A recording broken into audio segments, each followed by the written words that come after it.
कबीर साहब कहते हैं राम बुलावा भेजिया दिया कबीरा रोए, जो सुख है संत के संग में वो बैकुंठ में न हो।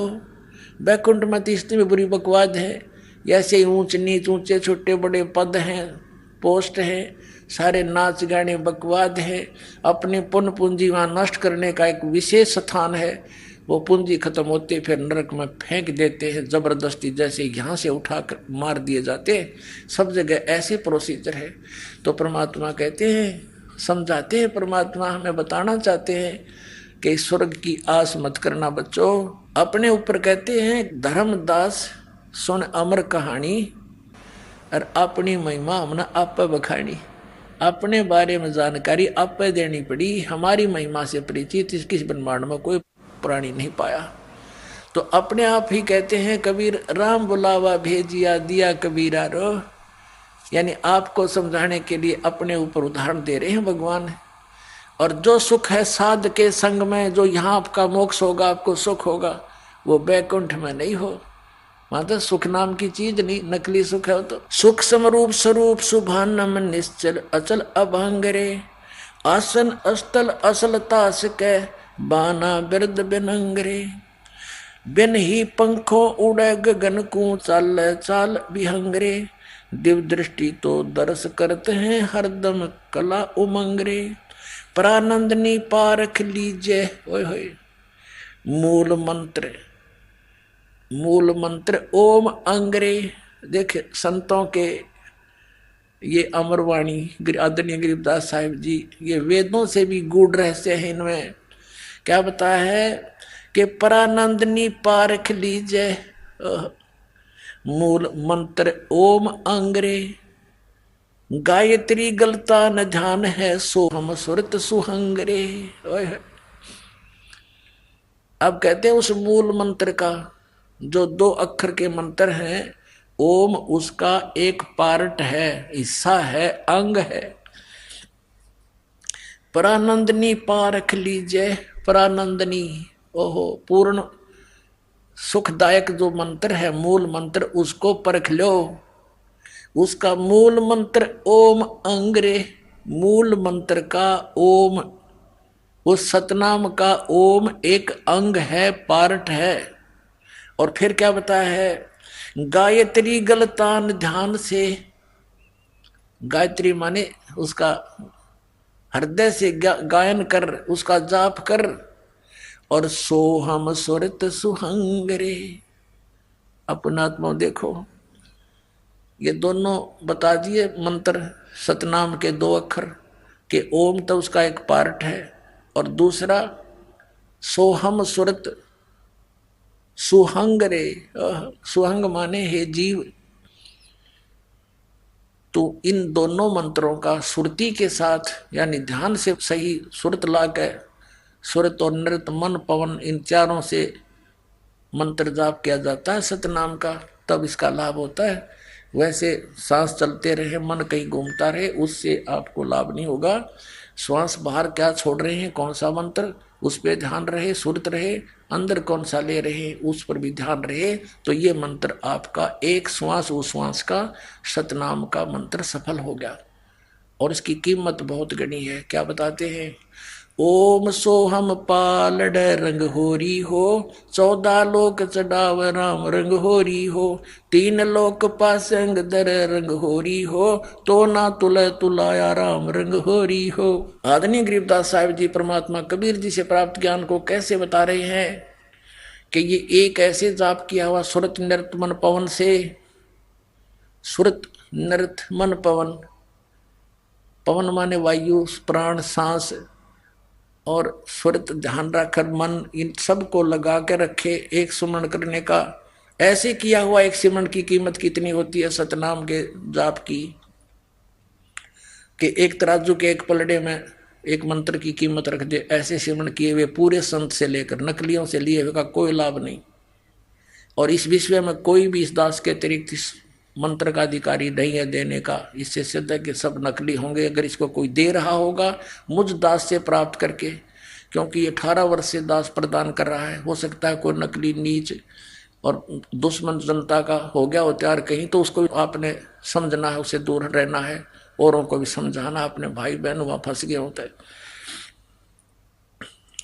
तो एक कीमत इस प्रकार प्राप्त की हुई कीमत एक पलड़े में रख दे और दूसरे में ये 14 लोक चढ़ा दे। ओहो, शिव जी का लोक, विष्णु का लोक, ब्रह्मा का लोक, दुर्गा का लोक, ब्रह्म लोक, और ऊपर जितने भी ये नकली नीचे के अताल पताल ये सारे दर दे। अतल उतल कहते हैं 14 लोक चढ़ावे राम रंगोरी, और 3 लोक ये पृथ्वी लोक, स्वर्ग लोक और पाताल लोक ये भिन्न है। इन तब पासंग रखते, इनकी तो कीमत को नहीं, उसकी गणना नहीं। और तो ना तुले तुलाया राम रंग होरी हो, होरी माने खुशी, कि ये खुशी जिनके पास ये मंत्र है वो खुशी मनावे इस जीवन की, कि सफल कर लिया आपने इस मंत्र नाम अपने जीवन को। ओम सोहम पालड़े रंग होरी हो, 14 लोक चढ़ावे राम रंग होरी हो, 3 लोक पासंग धरे रंग होरी हो, तो ना तुले तुलाया राम रंग होरी हो। ऐसे किया हुआ सिमरन सुरत नृत मन पवन से उसकी इतनी कीमत आपकी बढ़ जाएगी। और आपने अंतिम श्वास तक इसका जाप करना है। राम नाम रटते रहो जब तक घट में प्राण, कभू तो दीन दयाल के बिनक पड़ेगी कान। यानी इस मंत्र का जाप आपने अंतिम श्वास तक जब तक घट में प्राण स्मरण करना है, चलते उठते बैठते, नाम उठत नाम बैठत नाम सोत जागवे, नाम खाते नाम पीते नाम से ती लागवे। हठ योग नहीं करना आपने, ठीक है, बैठ के भी करना है तो ध्यान लगाओ मंत्र पे, यह सुरत शब्द अभ्यास है। हठ योग करना आंख बंद करके कान बंद करके, ये सुरत शब्द नहीं है तो बकवाद है सारी। यानी अपनी सुरती को अभ्यास करा के इस नाम के ऊपर ये डटे, इस अभ्यास करो कि इसमें कुछ देर रुके, या इसके लिए संघर्ष करो, चलते फिरते उठते बैठते जाओ, फिर रोके मन को, फिर जाओ, फिर रोक के फिर लगावे, ये अभ्यास करना है और कुछ दिनों में बिल्कुल सेट हो जाएगा। इसको सुरत शब्द अभ्यास बोलते हैं। वो नहीं था, वो गलत साधनाएं थी उनकी, धुन सुन लो बिला, इससे मोक्ष हो जाएगा। वाह भाई वाह, वो मोक्ष नाम से होगा, सत नाम से, जो 2 अक्षर का है। फिर बताते हैं परानंदनी पारख लीजिए, मूल मंत्र ओम अंग्रे, गायत्री गलतान ध्यान है, सोहम सुरत सुहंगरे। सुहंग माने जीव, हे प्राणी, ये 2 मंत्र हैं और इनका सुरती से ध्यान से मन से इसका जाप करें। अजप्पा जपो निस्वासरम, जीत चलो जम जंगरे। अजप्पा जाप जपो निस्वासर, दिन रात ये अजप्पा जाप है। श्वास उश्वास से सतनाम का जो जाप आपको दिया जाता है ये अजप्पा जाप है, यानी इसमें होठ जीभ नहीं हिलानी होती। अजप्पा जाप जपो निस्वासर, जीत चलो जम जंगरे, गरीब दास दर्शन देवा के, देख मया मन बंगरे।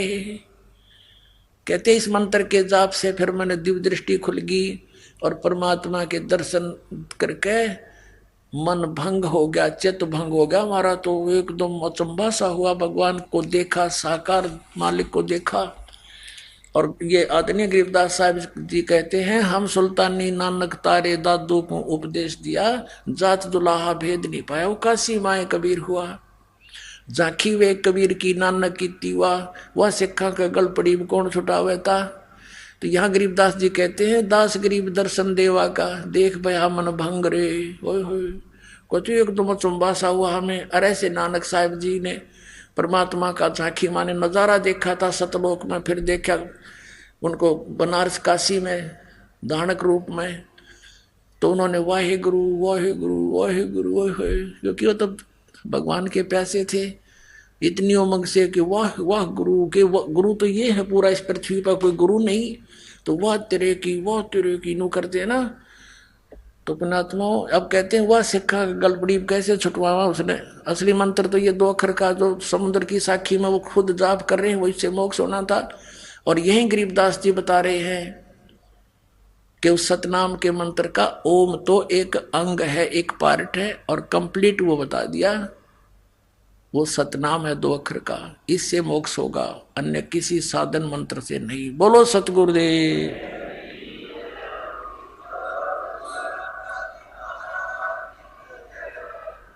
परम पिता परमात्मा पूर्ण ब्रह्म, सारी सृष्टि के रचनहार। कबीर देव जी, कबीर साहब, अल्लाहू अकबर, ये हम सब के जनक हैं, सब के पिता हैं। ये सर्व सुखदाई भगवान है। यो परमात्मा वह भगवान जिसने सारे ब्रह्मांडों की रचना की, जो अमर अविनाशी है। वही परमात्मा पवित्र भारतवर्ष की इस पावन धरती पर काशी शहर के अंदर 120 वर्ष रहे, एक जुलाहे की भूमिका किया करते थे। तो वो कबीर जुलाहा नाम से प्रसिद्ध, दानक नाम से प्रसिद्ध वो परमात्मा सारी सृष्टि के रचनहार है। जो भगवान के गुण, परमात्मा के गुण वेद बताता है, वही लीलाएं परमेश्वर ने अपने विधान अनुसार प्रत्येक युग में की है। क्या की है? गोता मारूं स्वर्ग में, जा बैठूं पाताल, कह कबीर ढूंढता फिरूं अपने हीरे मोती लाल। कबीर परमात्मा जी बता रहे हैं अपनी महिमा कि मैं अपने हीरे मोती लालों को इस संसार रूपी सागर में गोते लगा लगा कर ढूंढ रहा हूं, खोज रहा हूं। कलयुग के अंदर उस परमेश्वर ने कौन कौन से हीरे मोती लाल इकट्ठे किए थे? आदरणीय धर्मदास साहिब जी, आदरणीय मलुकदास साहिब जी, आदरणीय दादू साहिब जी, आदरणीय नानक साहिब जी, आदरणीय गरीबदास साहिब जी, गांव छुड़ानी, जिला झज्जर, हरियाणा वाले। क्योंकि गरीबदास कई हुए हैं जो संत कहलाए हैं, लेकिन वो इनकम्प्लीट थे, वो काल के ही जाल में थे। तो इसलिए इनका पूरा एड्रेस बताना पड़ता है। आदरणीय गरीबदास साहिब जी, गांव छुड़ानी, जिला झज्जर, हरियाणा वाले। आदरणीय गीसा दास साहिब जी, गांव खेखड़ा, जिला मेरठ, उत्तर प्रदेश वाले। ये अपने हीरे लाल परमात्मा ने खोजे, स्वयं ही जाकर के उनसे मिले। कितने दयालु हैं हमारे भगवान। वो हमारे पिता हैं और अपने बच्चों के लिए माता पिता ही कष्ट उठाया करते हैं। जिन माता पिता के बच्चे कुसंगत में गिरकर शराब पीते हैं, घर से धन ले जाते हैं, उसको नाश करते हैं, माता पिता समझाते हैं, प्यार से समझाते हैं, रोते हैं बैठकर, और वो नशे में उनकी एक नहीं सुनता, पास से निकल जाता है। माता पिता देखते रह जाते हैं, कई बार गालियां भी देने लग जाता है शराब के नशे में। तो पुण्यात्मा, हमने इस काल के इस झूठे सुख की भांग पी रखी है, और इस नशे में हम अपने पिता को पहचान नहीं पाते, और हम उनके साथ बदतमीजी भी करते रहे। पुण्यात्माओं, जब आपको ये दास की कहानी जो परमात्मा ने अमर कथा अपनी आप बता रखी है, ये सत्संग आपके हृदय में उतर जाएगा, आपको ये सब बातें सच्ची लगेंगी, क्योंकि ये सच्ची हैं। आपकी आंखों में आंसू आया करेंगे जब कभी एकांत में परमात्मा की लीला से आप मनन किया करोगे। वो परमात्मा अनंत कोट ब्रह्मांड का मालिक हमारे लिए भटक रहा है, हम उसको पहचान नहीं पाते, क्योंकि इस काल भगवान ने, ज्योति निरंजन ने हमारे ऊपर एक विशेष प्रभाव डाल रखा है 3 गुणों का, और उसके बाद हमारे अंदर अज्ञान बरवा दिया, परमात्मा निराकार सिद्ध करवा दिया। उसके ढोल के डंके पर किसी से सुन लो, हिंदू मुसलमान सिख ईसाई, परमात्मा तो निरंकार है, वो तो निराकार है, दिखाई नहीं देता। जबकि सबके सदग्रंथों में परमात्मा नर आकार है, मनुष्य दृश्य है और सह शरीर है, ऊपर सतलोक में रहता है, वहां से गति करके नीचे आता है। आपको थोड़ा सा ज्ञान सुनाते हैं कि वो परमात्मा कैसी लीला करता है, कहाँ प्रमाण है। आपको दिखाते हैं ऋग्वेद के अंदर कि वो परमात्मा कैसी लीला करता है, फिर आपको आसानी से समझ में आएगा। देखिएगा, ऋग्वेद मंडल नंबर 9, 10 ये इकट्ठे ही अनुवाद किए हैं। ये कहाँ से प्रकाशित है? प्रकाशक है सर्वदेशीय कार्य प्रतिनिधि सभा, महर्षि दान भवन, रामलीला मैदान, नई दिल्ली से। मुद्रक Prince offset printers 1510 Pataudi house, Daryaganj, नई दिल्ली से, यहां से छपी है। अब देखिएगा, ऋग्वेद मंडल नंबर 9, सूक्त नंबर 86 86 का मंत्र नंबर 26 में क्या कहा है? यज्ञ करने वाले यजमानों के लिए परमात्मा, यज्ञ करने वाले मतलब जो धार्मिक अनुष्ठान करते हैं, भक्त, भक्ति करने वाले भक्तों, यजमान माने भक्तों के लिए परमात्मा सब रास्तों को सुगम करता हुआ उनके विघ्नों को मर्दन करता है, उनके संकटों का नाश करता है, उनको पवित्र करता हुआ और अपने रूप को सरल करता हुआ वह कांति में परमात्मा। ये कबीर, इसको कबीर, ये देखो यहाँ लिखा है कबीर, हम बोले कबीर, हम वह बोले हैं वह को, इसका इन्होंने संधि छेद करके यो बना दिया कवि, कबीर। जैसे पुनः कहो चाहे पुनर्जन्म कहो, पुनः जन्म, तो ये कबीर कहो, इसको रे लगा के नीचे हलंत लगा दें तो कबीर भी बोल सकते हैं। तो इसका अर्थ इन्होंने सर्वज्ञ कर दिया था, यहां लिखना चाहिए था कबीर देव। अब देखो, एक यजुर्वेद के अंदर इस महर्षि दानंद ने ही यजु का अर्थ यजुर्वेद किया है, वो सही किया है। देखिएगा, ये यजुर्वेद है, महर्षि दानंद सरस्वती द्वारा इसका अनुवाद है। प्रकाशक हैं सर्वदेशीय कार्य प्रतिनिधि सभा 2/5, महर्षि दानंद भवन, रामलीला मैदान, नई दिल्ली। ये दुर्भाषा, ये महर्षि दानंद सरस्वती द्वारा इसका अनुवाद है। मुद्रक Prince offset printers 1510 Pataudi house, Daryaganj, नई दिल्ली से। अब देखिएगा, यजुर्वेद के 36वें अध्याय के 36 अध्याय यानी 36वां अध्याय है। इसके प्रथम मंत्र में रेचम वाचम परपदे मनो यजु परपदे। अब ये यजु शब्द है, और यहां देखिएगा इसका अनुवाद करते हुए महर्षि दानंद ने यजु का अर्थ यजुर्वेद कर दिया। बिल्कुल सही है। यदि इसके स्थान पर यहां अर्थ कर देता यजु माने पूजा करने की स्तुति, तो ये महिमा यजुर्वेद की है।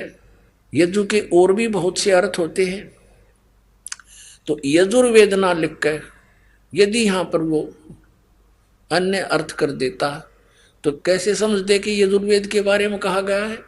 तो यजु, जैसे यजु को यजुर्वेद लिख दिया, और जैसे यहां देखिए इसकी जिल्द पर भी यजुर्वेद लिखा है।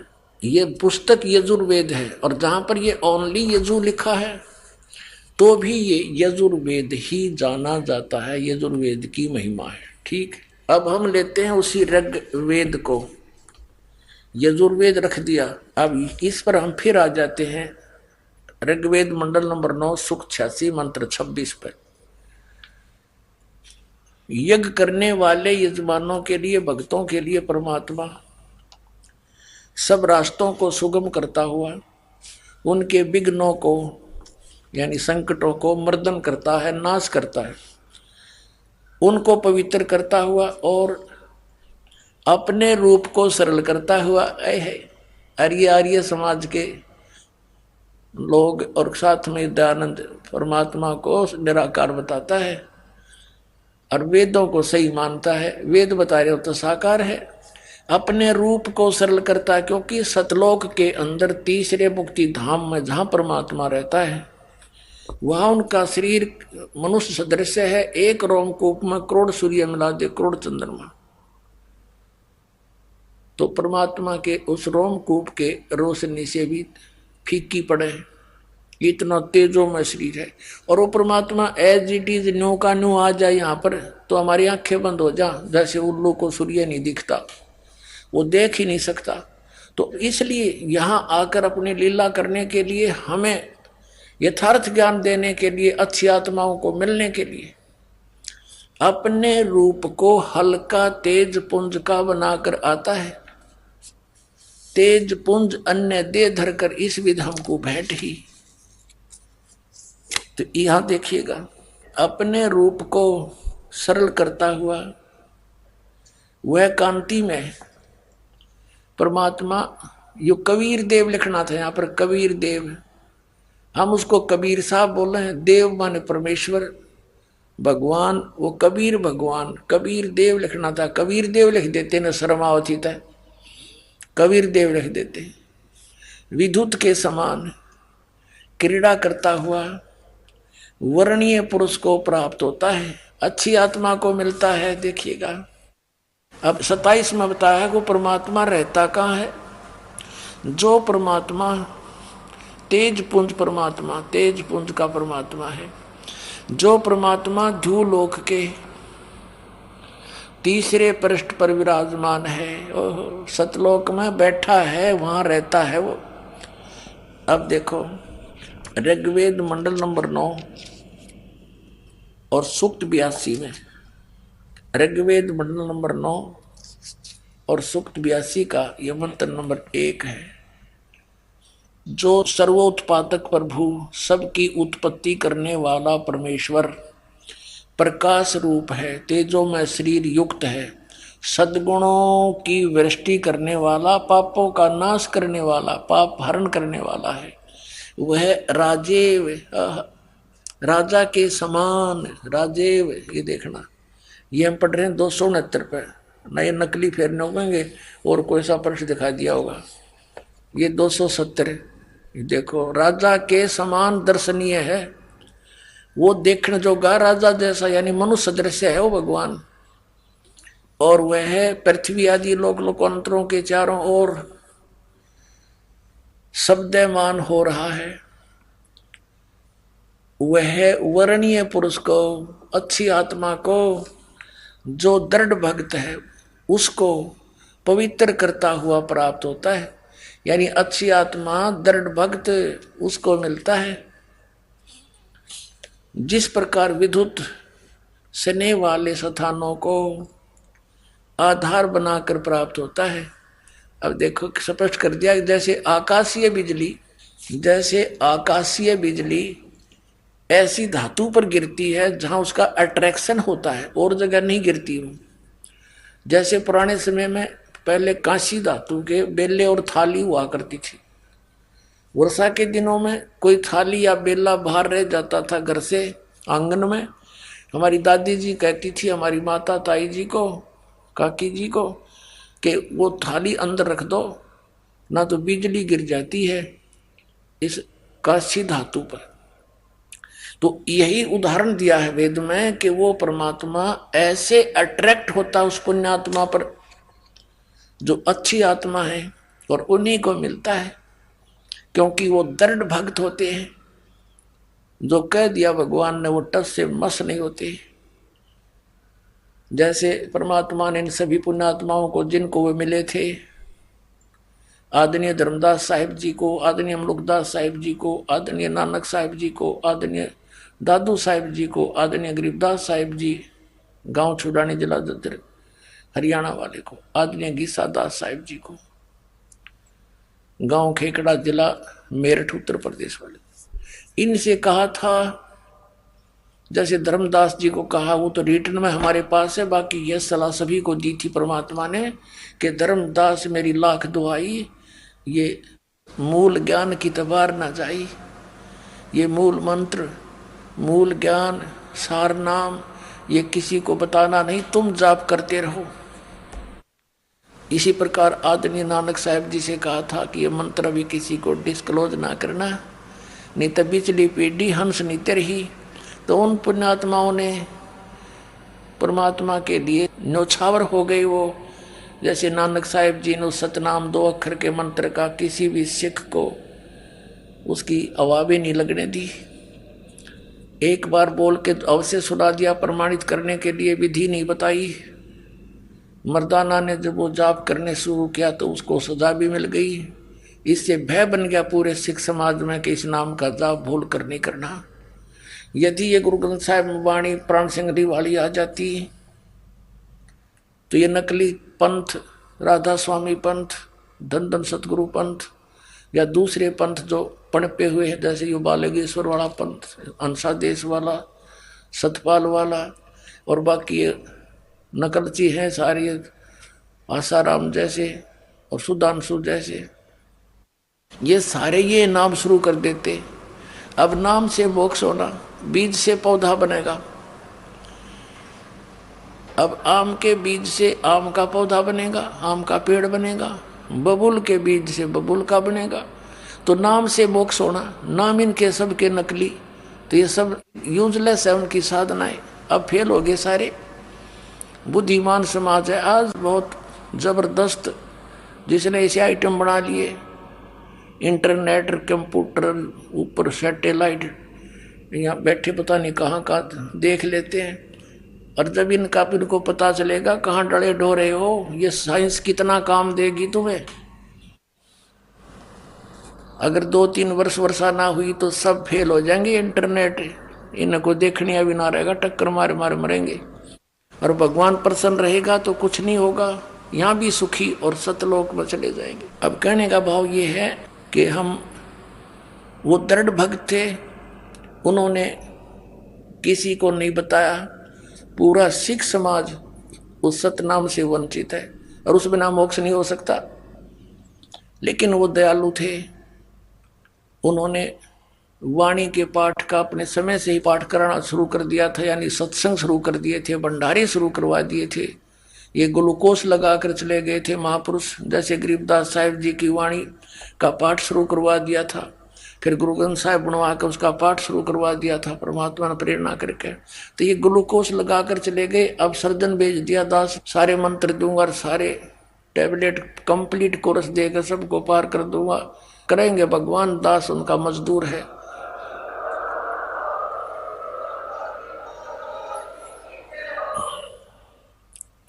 अब वो बिचली पीढ़ी आ गई जिसके लिए सारा खेल इन महापुरुषों ने, भगवान ने मिलकर खेला, काल के जाल से बचाए रखी सतभक्ति को।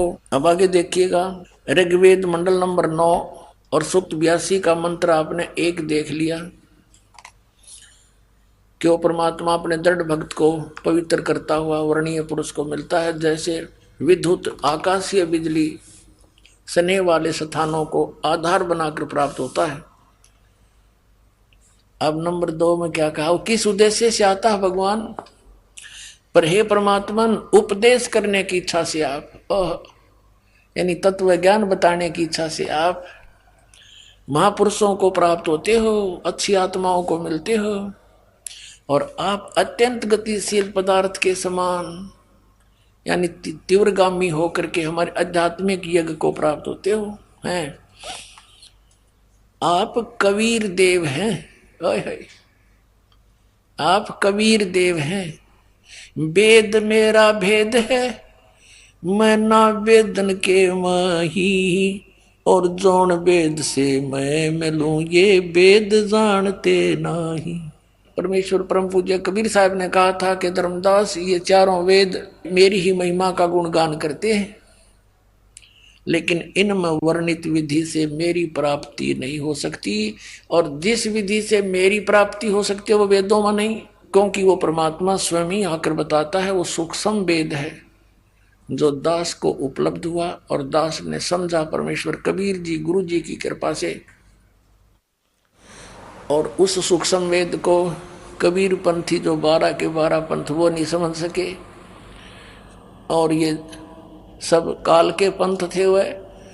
और ये राधा स्वामी धन धन सतगुरु सच्चा सौदा जय गुरुदेव जनौद वाला बिहानी वाला, ये सारे एक कुएं के पानी आगरा वाला ब्यास वाला, ये राधा स्वामी, इनके पास वो मंत्र नहीं, मंत्र से मोक्ष होगा, इस नाम बिना मोक्ष हो नहीं सकता, और वो इनके पास नहीं, तो ये सारे काल के ही जाल में फंसे हुए थे। अब ये लीला करता है परमात्मा, वो किन किन महापुरुषों को मिले, आदरणीय धर्मदास साहिब जी को मिले। दर जिंदे का रूप सैल वृंदावन की नी, तहां मिले धर्मदास करते हैं बहुत अधीनी। आदरणीय गरीबदास साहिब जी ने कहा, हम सुल्तानी नानक तारे, दादू को उपदेश दिया, जात जुलाहा वेद न पाया, वो काशी माए कबीर हुआ। वो किन किन को मिले परमात्मा, जिंदा महात्मा का रूप बनाकर धर्मदास जी को वृंदावन में मिले। दर जंदे का रूप सैल वृंदावन की नी, तहां मिले धर्मदास करते हैं बहुत अधीनी। एक जिंदा महात्मा का रूप बना के परमात्मा कबीर जी कहाँ गए, धर्मदास को वृंदावन में मिले, मथुरा में। और धर्मदास जी वहां गए हुए थे तीर्थों पर यात्रा करते हुए, उस वृंदावन के जोड़ में नहान गए थे तीर्थ में, और नहान होकर बाहर बैठे जब परमात्मा ने उनसे प्रश्न किया कि हे महाराज जी, मैं तो जिज्ञासु व्यक्ति हूँ, मैं सब संतों के पास जा चुका हूँ, मेरी संतुष्टि नहीं हुई, कृपा मुझे कोई ज्ञान सुनाओ भगवान का। जब धर्मदास लगा गीता की महिमा सुनाने, तब परमात्मा ने उनसे प्रश्न उत्तरी की कि मैं एक जिज्ञासु व्यक्ति हूँ। स्वयं तो अपने आप को तो दास बताया, और उस धर्मदास जी को उसको महात्मा कहा, हे महात्मा जी मुझे कुछ ज्ञान सुना दो। तो उनसे काफी प्रश्नोत्तरी हुई। फिर परमात्मा ने कहा कि आप गीता जी को मानते हो? कहा जी। भगवान कौन है? प्रश्न किया परमात्मा ने कि श्री कृष्ण, श्री विष्णु जी, श्री शंकर जी और ब्रह्मा जी, ये सर्वेश्वर महेश्वर, इनकी जन्म मृत्यु नहीं होती। तो परमात्मा ने कहा कि चौथे अध्याय के 5 और 9 श्लोक में, दूसरे अध्याय के 12वें श्लोक में और 10वें अध्याय के दूसरे श्लोक में, धर्मदास जी देखियो आपका गीता ज्ञानदाता क्या कहता है कि मैं तो जन्म मृत्यु होती है, मैं तो अविनाशी हूं नहीं, नाशवान हूं, तुम इसको अविनाशी बता रहे हो। और 18वें अध्याय के 62वें श्लोक में कहा कि तू सर्वभाव से उस परमेश्वर की शरण में जा, उसकी कृपा से तू परम शांति को और सनातन परम धाम को प्राप्त होगा। 15वें अध्याय के 4थे श्लोक में कहा गीता जी में कि जब तत्वदर्शी संत मिल जाए उसके पश्चात परमेश्वर के उस परम पद की खोज करनी चाहिए, जहां जाने के बाद साधक फिर लौटकर संसार में कभी नहीं आते। अब धर्मदास का तो सिर घूम गया उस पुण्यात्मा का कि मैं क्या सुन रहा हूं। गीता साथ ही खोल के देखा साथ के साथ। अब कहने का भाव ये है पुण्यात्मा हो, ये इतना रंग चढ़ जाता है। अंत में धर्मदास कहने लगा कि तू मुसलमान है, क्योंकि बाबा जिंदा के रूप में उन्होंने अपना एक वेशभूषा होती है जिंदा महात्माओं की, एक और कोट सा पहनते हैं घुटनों तो तले तई का काला, ऊपर काला ही टॉप होता है, एक कच्छा पहनते अंडरवियर काला ही। तो धर्मदास जी ने टोंट कस दिया कि तू मुसलमान जाति का है, इसलिए हमारे देवताओं की तू बेइज्जती करता है, मैं तेरी बात सुनना पसंद नहीं करता। अब यूं कहते ही परमात्मा अंतर ध्यान हो गए और धर्मदास जी की बंदगी सामने से आदमी अंतर ध्यान हो जाए ना दिखे एकदम तो आप हार्ट अटैक होना हो गया, उसका हार्ट अटैक हो गया। क्यों था कौन ये भी समझ गया, फिर सोचा कोई सिद्ध पुरुष होगा, फिर शांति से जब सोचा कि ये कुछ भी था लेकिन ज्ञान इसका 16 अन्य था, सारी साची कह था, और मैंने तो जानबूझकर बकवाद करके और इस अनमोल ज्ञान से मैं वंचित रह गया। बड़ा चिंतित हुआ, सारी रात करवट लेता रहा। अगले दिन फिर उसने सोचा अब क्या की भक्ति करूं, जिसकी भक्ति कर रहा था वो तो नासवान है, और भी काफी चर्चा हुई थी। तो उसने सुबह तालाब में भी नहीं नहाया, वो स्नान नहीं किया, और पहले दिन जो चर्चा हुई थी उसमें बहुत सी गलत बातें धर्मदास ने बोल दी थी कि हम जीव हिंसा नहीं करते, तुम मुसलमान हो, तुम मांस खाते हो और तुम हमारे देवताओं के बारे में ऐसा बोलते हो, ऐसी ऐसी बकवाद गढ़ दी थी, बहुत सी बातें बोल दी थी। सुबह उसने धर्मदास जी ने ना स्नान किया उस सरोवर में, मथुरा वाले में, अपनी रोटी बनाई और सोचा खा के चालू करने। अब सुबह उठा, लकड़ी जलाई, चूल्हे में खाना बनाने लगा, सब्जी सुब्जी पकाई। एक मोटी लकड़ी लगा रखी थी, वह बीच में थोची थी, सहयोगी लकड़ी लगा करके उसमें अग्नि लगा कर खाना बना रहा था। खाना बनाते बनाते कुछ सूर्य उदय सा हो गया, रोशनी सी हो गई, साफ दिखाई दे रहा था सब कुछ।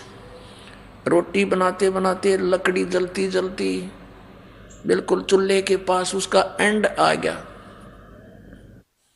अंतिम सिरा आ गया उस लकड़ी का, जो मोटी लकड़ी थी।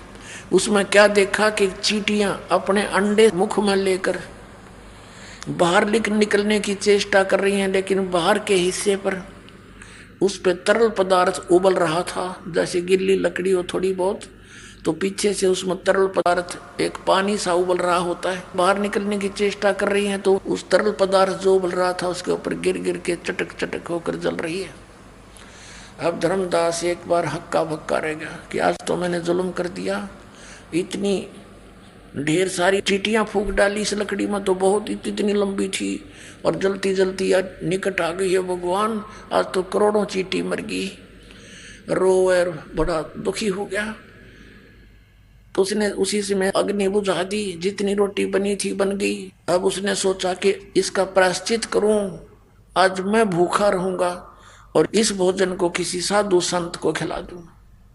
अब परमात्मा कहते हैं सोचल सीधर मैं करूं अपने जन के काज। अगले दिन परमात्मा ने क्या किया, एक हिंदू साधु का रूप बना के और एक वृक्ष के नीचे बैठ के धर्मदास जी वो थाली में डाल के सारी सब्जी चला संत की खोज में।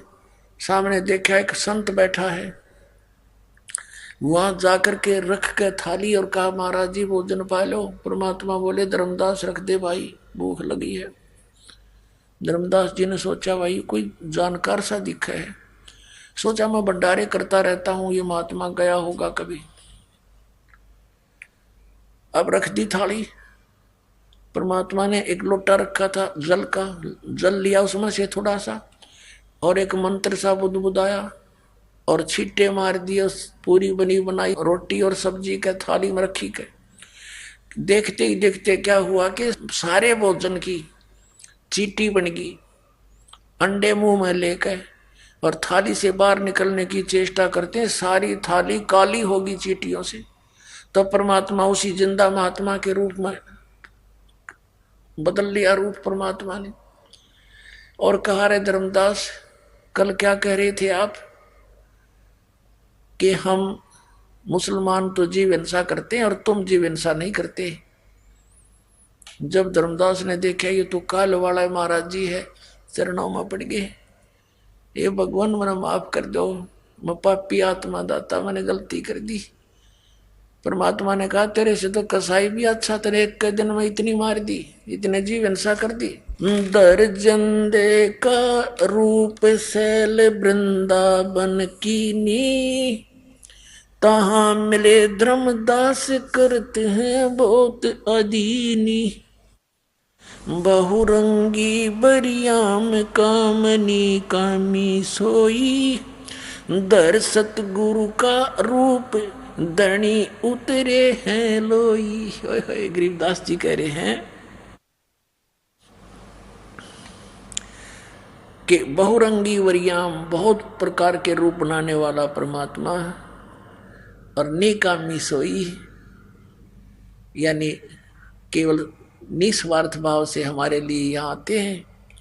और धर सतगुरु का रूप धनी उतरे हैं लोई। धनी, सबके मालिक, सबके स्वामी, वो एक सतगुरु का रूप धर के, रूप बना के और यहाँ नीचे आए हैं। बहुरंगी बरियाम कामनी कामी सोई, दर सतगुरु का रूप धनी उतरे हैं लोई। उतरे हैं, चल कर आए सतलोक से।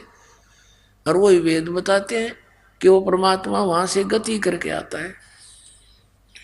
अच्छी आत्माओं को मिलता है जो दृढ़ भक्त होते हैं और उनको उपदेश देने के लिए आते हैं। और वही ये महापुरुष बताते हैं कि वो किस उद्देश्य से हमें मिले थे, कैसा ज्ञान दिया उन्होंने।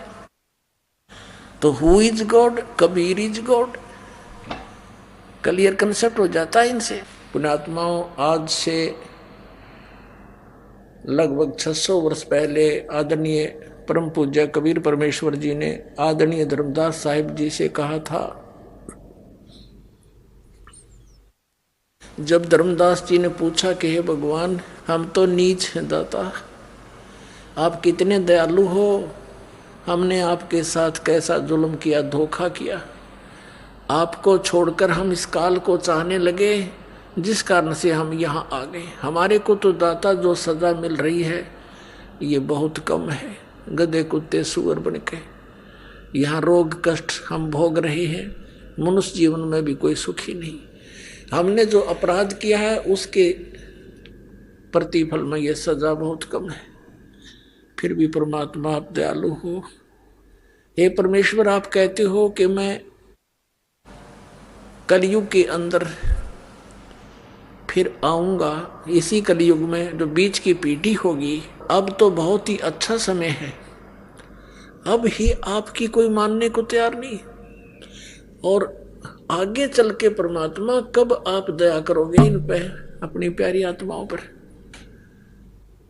आगे जाकर तो कलयुग में कहते हैं बहुत बुरा हाल हो जाता है। इतिहास में लिखा है, सदग्रंथों में लिखा है कि लोग सभी कृतघ्नी हो जाएंगे, भगवान की भक्ति करना छोड़ देंगे, सब मांसाहारी हो जाएंगे, दुराचारी हो जाएंगे, और कहीं भी पंचायतों में और कोर्टों में न्याय नहीं रहेगा।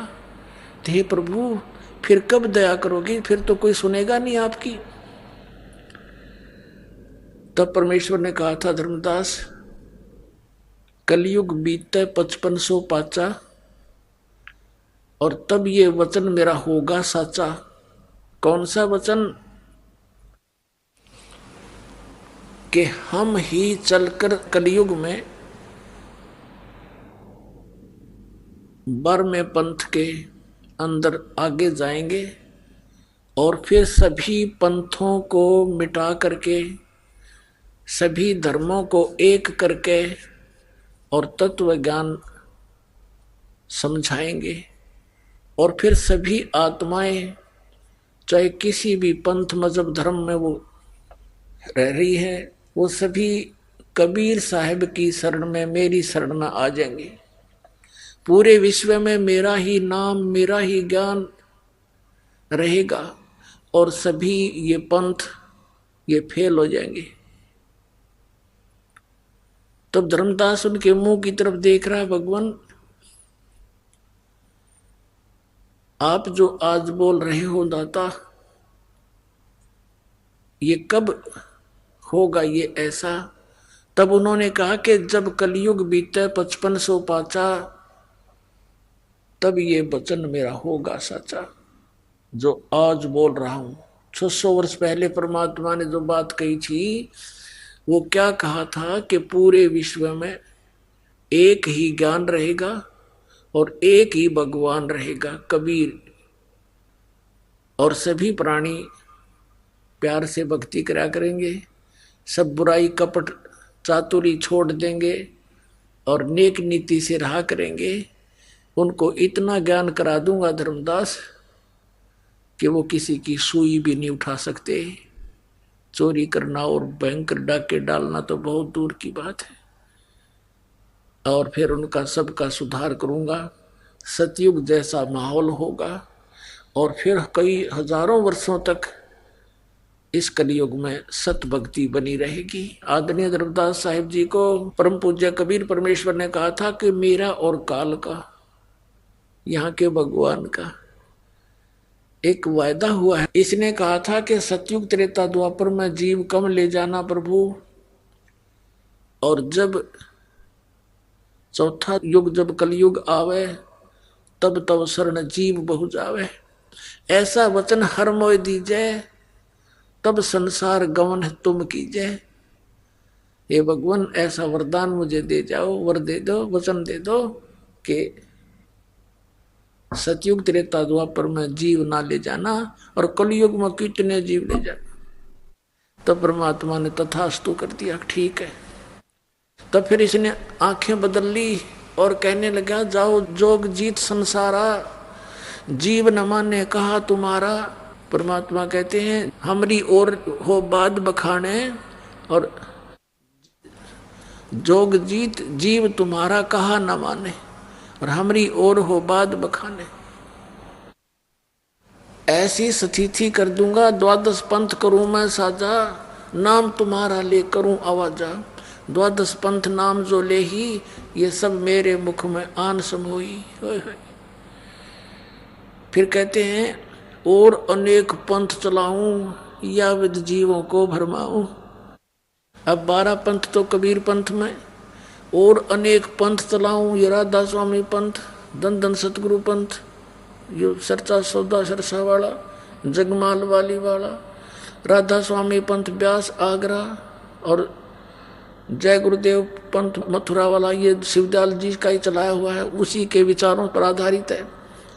और हरियाणा में भिवानी के अंदर जनोद गांव वाला और ठाकुर सिंह वाला, यो सावन कृपाल मिशन दिल्ली वाला, ये सारा एक कुएं का जल है। ये काल के दूत हैं, काल के पंथ हैं सारे।